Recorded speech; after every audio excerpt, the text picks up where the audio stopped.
Everybody loves cheeseburgers. Today, we're going to put a twist on the classic cheeseburger with my Cheeseburger Pizzadilla. We start by browning 2 pounds of ground beef in a skillet. Browning beef makes me happy. You'll also need some of my char-grilled pizza crust, lots of jack and cheddar cheese shredded, some kosher pickles, and don't forget ketchup and mustard. Pardon me, do you have any cheap yellow mustard? Start with one of the grilled pizza crusts on a pizza pan or a cookie sheet.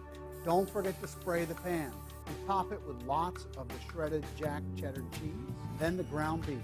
We're going to slice the pickles and chop them up a little and then sprinkle them on top of the pizza.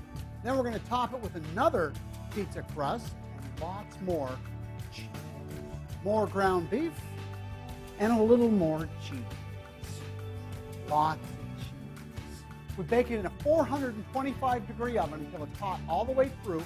The cheese melts, bubbles, and turns golden, gorgeous brown, just like this. We're going to slide it off the tray and cut it into 8 equal chunks.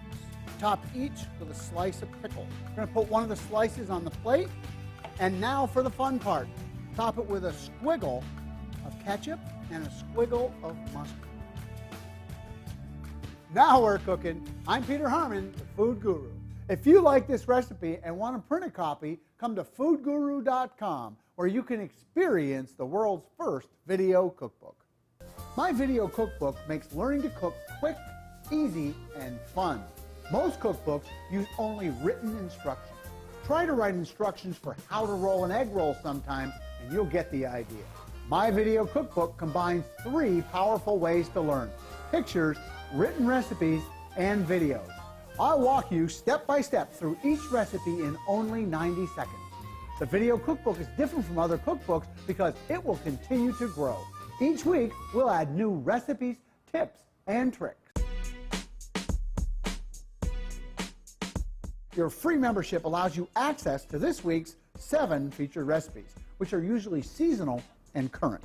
Select the recipe, print the instructions, and watch the quick 90-second video. These recipes will change weekly, and you'll have access to this free recipe section as often as you like.